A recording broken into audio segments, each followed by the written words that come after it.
humbling to be in this room. I kind of feel like the kid, Speaker, I kind of feel like the kid being talked about, and I'll tell you why. I'm a retired state employee of 21 years working for the Department of Correction. I'm probably an anomaly on this side of the aisle. I know you can laugh. But the reality is this. You're talking about me. Because back in 2012, these decisions were being made then. And the same governor negotiated deals then to open up CBAC and have these negotiations extended out to 2022. And what I'm hearing from the madam presenting is that this is not a part of that negotiation today. It is exclusively CBAC only, not contractual. And I have an issue with that. Because the promises back in 2012 were going to correct the path of the future for the unions and for the state, and put this burden to bed once and for all. I've heard it commented several times here, kicking the can. This is kicking the keg. This isn't a can any longer, this is a keg. And what I worry about is in 2047, when I'm with my walker going out to my mailbox in Boca Raton, Florida, to get my check, no longer coming from the state of Connecticut that I earned. I earned from being assaulted, being on HIV medicine twice for blood exposures. I've been bit, spit on, taste urine, and feces, like many professionals have.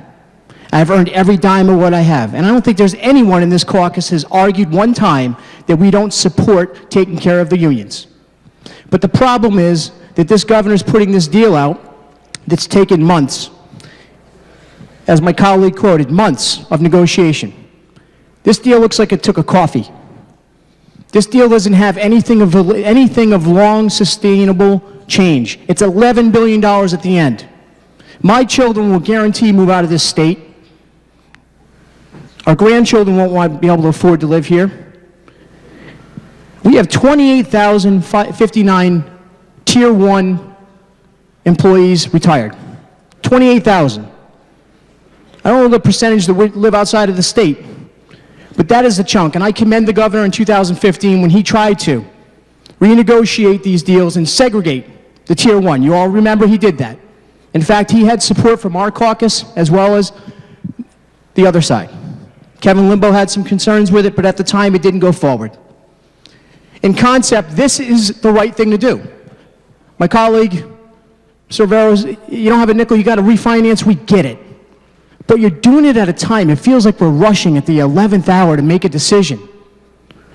And I don't understand exactly why leadership has not been involved from both sides of the aisle. Because I think we have solutions today based on these reasons. This is not a real solution.